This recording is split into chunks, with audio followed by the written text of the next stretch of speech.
আমন্ত্রণ দীপ্ত সংবাদে, সাথে আছি আমি তারান্নুম জ্যোতি। শুরুতেই জানাবো সংবাদ শিরোনাম।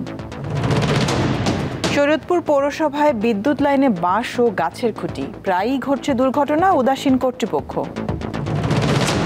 কিশোরগঞ্জের পাগলা মসজিদের দান বাক্সে ৩.৫ মাসে জমেছে ২৯ বস্তা টাকা, চলছে গণনা। চট্টগ্রামে আইনজীবী আলিফ হত্যার ঘটনায় কোতোয়ালি থানায় ২টি মামলা, বাদী বাবা ও ভাই।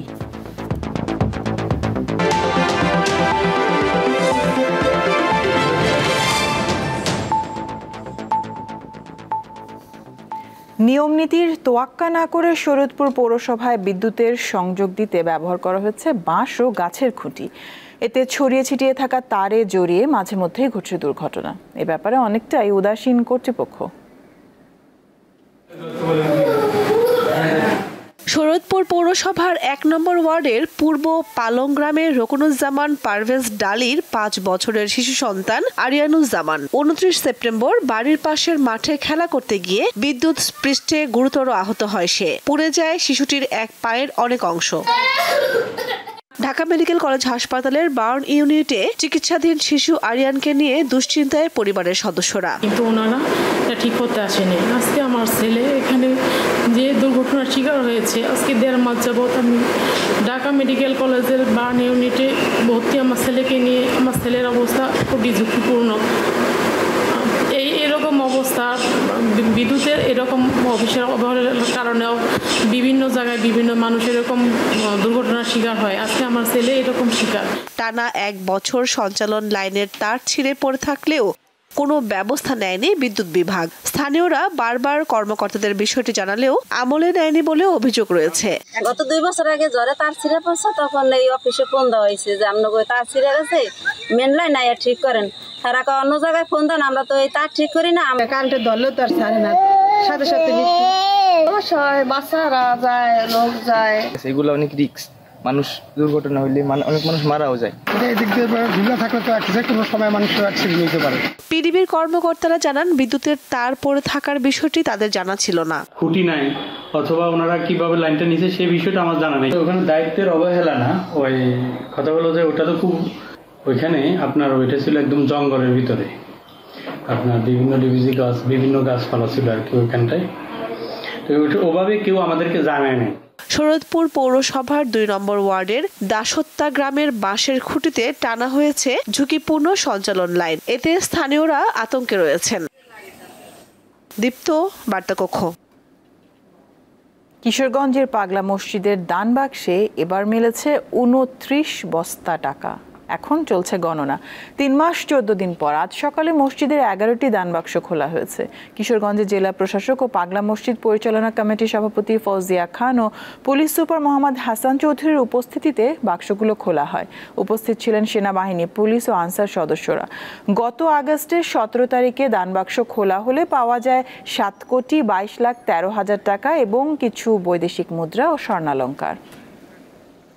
এ বিষয়ে কিশোরগঞ্জের পাগলা মসজিদের দান বাক্সের টাকার খবর জানাতে যোগ দিচ্ছেন সহকর্মী তোফায়েল আহমেদ। তোফায়েল, গণনা কার্যক্রম এখন কোন পর্যায়ে আছে এবং কত টাকা এ পর্যন্ত গণনা করা হয়েছে আমাদের জানাবেন।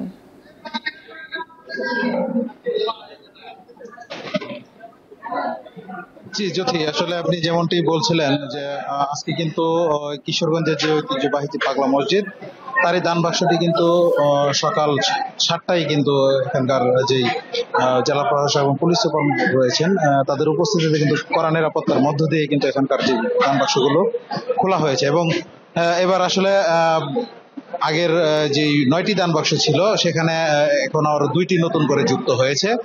সব মিলিয়ে আসলে এখন ১১টি দান বাক্সের মোট ২৯ বস্তা টাকা কিন্তু এবার কিন্তু এখানে হয়েছে এবং তারই গণনা কাজ ইতিমধ্যে কিন্তু একদম শেষের দিকেই রয়েছে। যারা এখানকার যারা শিক্ষার্থীরা গণনা কাজে অংশ নিয়েছিলেন তারা ইতিমধ্যেই কিন্তু টাকা গণনা কার্যক্রমের শিক্ষার্থীদের যে গণনা কার্যক্রম সেটি কিন্তু ইতিমধ্যে শেষ হয়েছে। এবং আমার পেছনেই যে এখন যে গণনা কার্যক্রম দেখতে পাচ্ছেন সেটি কিন্তু যে ব্যাংকের যে কর্মকর্তারা রয়েছেন এবং ব্যাংকের যে সদস্যরা রয়েছেন তারা কিন্তু এখন এই মুহূর্তে কিন্তু টাকা গণনার কাজগুলো কিন্তু করছেন এবং শেষ মুহূর্তের প্রস্তুতি। এখানকার যে টাকাগুলো এখন গণনা শেষে বান্ডিল করা হচ্ছে এবং অল্প কিছুক্ষণের মধ্যেই হয়তো বা জানা যাবে যে এবার আসলে দানের পরিমাণটি কত।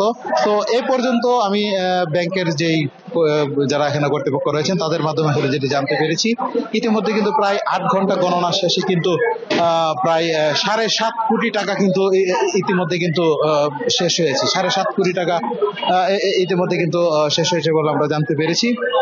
তো এই গণনা কার্যক্রম খুব অল্প সময়ের মধ্যেই কিন্তু আসলে যে মূলত যেই একদম যে সর্বশেষ যেই তথ্য আমরা আসলে কিছুক্ষণের মধ্যে আসলে জানতে পারবো। তো এই ছিল মূলত আমার কাছে কিশোরগঞ্জ থেকে সর্বশেষ তথ্য। তোফায়েল, আমাদের সাথে যুক্ত হওয়ার জন্য আপনাকে অনেক ধন্যবাদ। গঠনমূলক সমালোচনার পাশাপাশি সরকারকে সহযোগিতা করতে হবে বলে জানিয়েছেন বৈষম্য বিরোধী ছাত্র আন্দোলনের সমন্বয়ক সার্জিস আলম। শনিবার সকালে ময়মনসিংহ শহরের তারেক স্মৃতি অডিটোরিয়ামে 55 জন শহীদ পরিবারের হাতে অনুদানের চেক প্রদানকালে তিনি এসব কথা বলেন। সার্জিস বলেন, কোনো ধরনের ভুল করলে কারো অস্তিত্ব টিকিয়ে রাখা সম্ভব হবে না। তিনি জানান, জুলাই বিপ্লবে আহতদের তথ্য সংগ্রহের পর তাদেরকেও দেয়া হবে অনুদান। জুলাই শহীদ স্মৃতি ফাউন্ডেশনের স্বচ্ছতা বজায় রাখতে আহত এবং শহীদদের সঠিক তথ্য সংগ্রহে কাজ করার আহ্বান জানান সার্জিস আলম।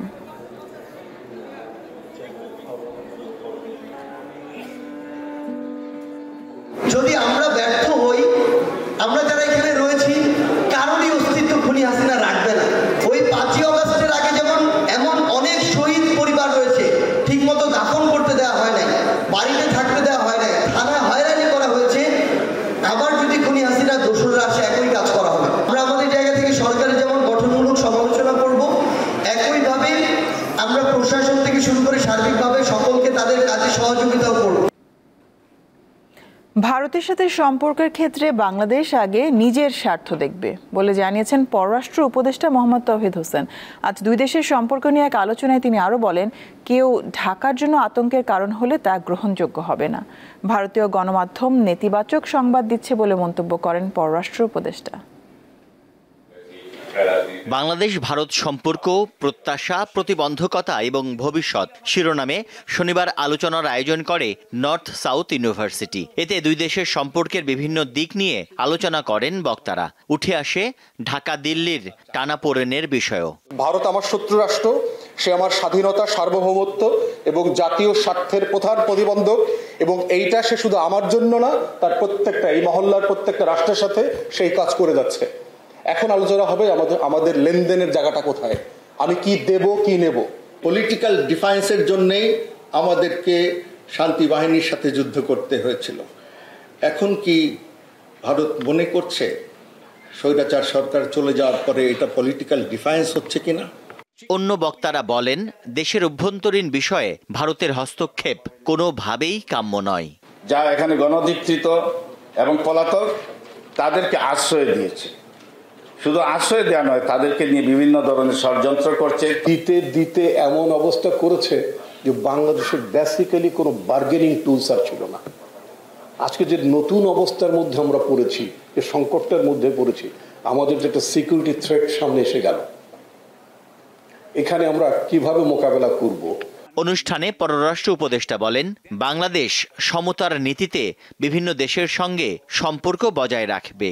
খুব বেশি অ্যাগ্রেসিভ হলে যে আমাদের স্বার্থ রক্ষিত হবে তাদের দ্বারা, আমাদের স্বার্থ রক্ষিত হবে কিসে, এটাও সবসময় যে একেবারে সবাই একমত হয় তাও না, কিন্তু চূড়ান্ত বিচারে আমাদেরকে দেখতে হবে যে কি করলে আমাদের স্বার্থ রক্ষিত হয়। মূল উদ্দেশ্যটা থাকবে আমাদের সক্ষমতা বাড়ানো, সক্ষমতা আন্তর্জাতিক পর্যায়ে এবং সক্ষমতা আমাদের অভ্যন্তরীণ পর্যায়ে। ভারতীয় গণমাধ্যম দুই দেশের সম্পর্কের ক্ষেত্রে নেতিবাচক প্রভাব ফেলছে বলে মন্তব্য করেন এই উপদেষ্টা।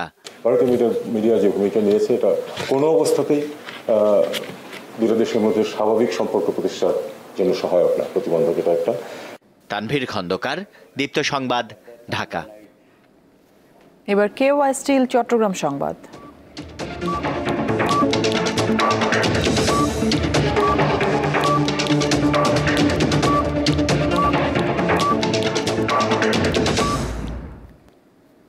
চট্টগ্রামে আইনজীবী সাইফুল ইসলাম আলিফ হত্যার ঘটনায় মামলা করেছেন তার বাবা জামাল উদ্দিন। এতে 31 জনের নাম উল্লেখ করা হয়েছে। গতরাতে কোতোয়ালি থানায় মামলাটি দায়ের করেন তিনি। এছাড়া আদালত চত্বরে হামলা ভাঙচুরের ঘটনায় 115 জনের নাম উল্লেখ করে কোতোয়ালি থানায় আরও একটি মামলা করেছেন নিহতের ভাই। ইসকনের সাবেক নেতা চিন্ময় কৃষ্ণ দাসের জামিন নামঞ্জুরের ঘটনাকে কেন্দ্র করে মঙ্গলবার চট্টগ্রাম আদালত এলাকায় সহিংসতা ছড়িয়ে পড়ে। ওই সময় আইনজীবী সাইফুল ইসলাম আলিফকে কুপিয়ে হত্যা করা হয়। এই ঘটনায় ইসকনের অনুসারীদের বিরুদ্ধে অভিযোগ উঠেছে।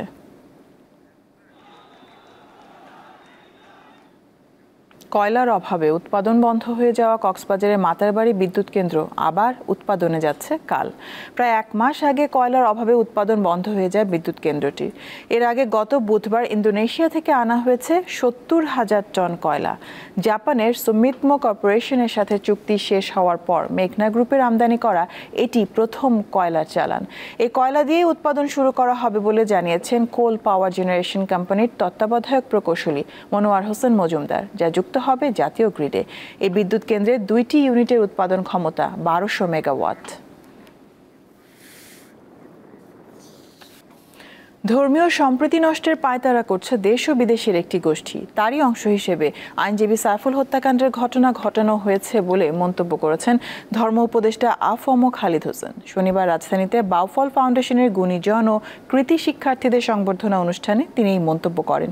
উপদেষ্টা বলেন, আইনজীবী সাইফুল হত্যাকাণ্ডের ঘটনা ঘটিয়ে দেশে দাঙ্গা তৈরির চেষ্টা করেছে দেশ ও বিদেশের একটি গোষ্ঠী। তবে এটি মোকাবিলায় দেশের মানুষ সহনশীলতা ও ধৈর্যের পরিচয় দিয়েছেন। শহীদ আইনজীবী সাইফুল ইসলামের পরিবারকে 1 কোটি টাকা দেওয়ার ঘোষণা দেন ধর্ম উপদেষ্টা। দেশের ভিতরে দেশের বাইরে একটা গোষ্ঠী আমাদের সৌহার্দ্য সম্প্রীতি বিনষ্ট করে গোলা পানিতে মাছ শিকার করার চেষ্টা চালাচ্ছে। কোন ষড়যন্ত্র আমরা সফল হতে দেব না। এটা যদি প্রমাণিত হয় কোন সংগঠন কোন ব্যক্তি ফৌজদারি অপরাধের সাথে যুক্ত, তাহলে বিচারের মাধ্যমে তাকে দৃষ্টান্তমূলক শাস্তি প্রদান করা হবে। উৎসব মুখর পরিবেশে অনুষ্ঠিত হয়েছে ঢাকা রিপোর্টার্স ইউনিটির কার্যনির্বাহী কমিটি নির্বাচনে মোট ভোটার ছিলেন 1744 জন। শনিবার সকাল 9টা থেকে শুরু হয় ডিআরইউ এর কার্যনির্বাহী কমিটির নির্বাচন, চলে বিকাল 4টা পর্যন্ত। ডিআরইউ এর নসরুল হামিদ মিলনায়তনে করা 20টি বুথে নেওয়া হয় ভোট। এখন চলছে ভোট গণনা। নির্বাচন উপলক্ষে সকাল থেকে ডিআরইউ প্রাঙ্গণ ভোটার ও প্রার্থীদের পদচারণায় মুখর ছিল। নির্বাচনে মোট 21টি পদের বিপরীতে 4 জন বিনা প্রতিদ্বন্দ্বিতায় বিজয়ী হয়েছেন। বাকি 17 পদে প্রতিদ্বন্দ্বিতা করছেন 31 জন। এর মধ্যে সভাপতি পদে 3 জন, সাধারণ সম্পাদক পদে 4 জন, সাংগঠনিক সম্পাদক পদে 4 জন প্রার্থী রয়েছেন। অস্থির বাজারে স্বস্তির অফারে কোটিপতি হন অফার ঘোষণা করেছে ইলেকট্রনিক ব্র্যান্ড মিনিস্টার। শনিবার রাজধানীর গুলশানে মিনিস্টারের প্রধান কার্যালয়ে সংবাদ সম্মেলনে এই অফার ঘোষণা করা হয়।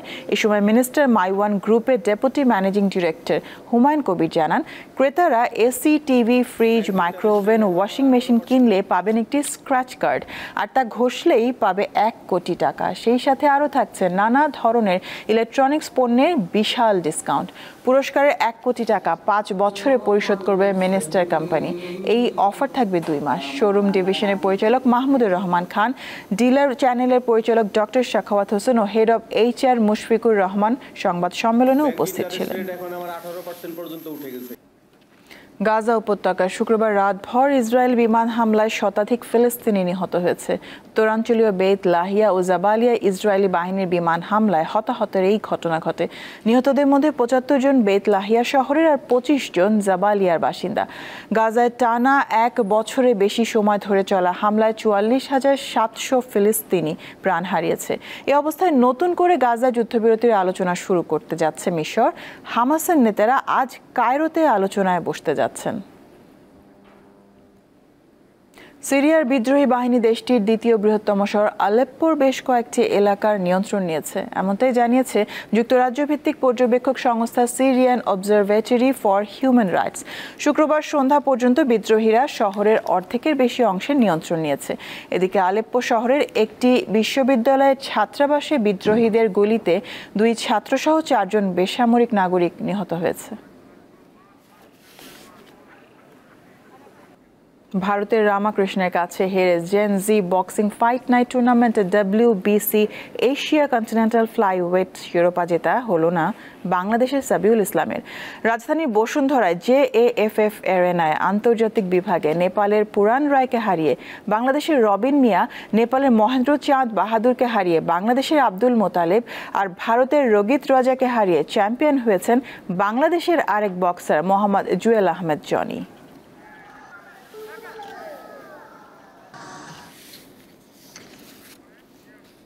শেষ করব দীপ্ত সংবাদ শিরোনামগুলো জানাবো আরো একবার। শরীয়তপুর পৌরসভায় বিদ্যুৎ লাইনে বাঁশ ও গাছের খুঁটি, প্রায়ই ঘটছে দুর্ঘটনা, উদাসীন কর্তৃপক্ষ। কিশোরগঞ্জের পাগলা মসজিদের দান বাক্সে 3.5 মাসে জমেছে 29 বস্তা টাকা, চলছে গণনা। চট্টগ্রামে আইনজীবী আলিফ হত্যার ঘটনায় কোতোয়ালি থানায় 2টি মামলা, বাদী বাবা ও ভাই।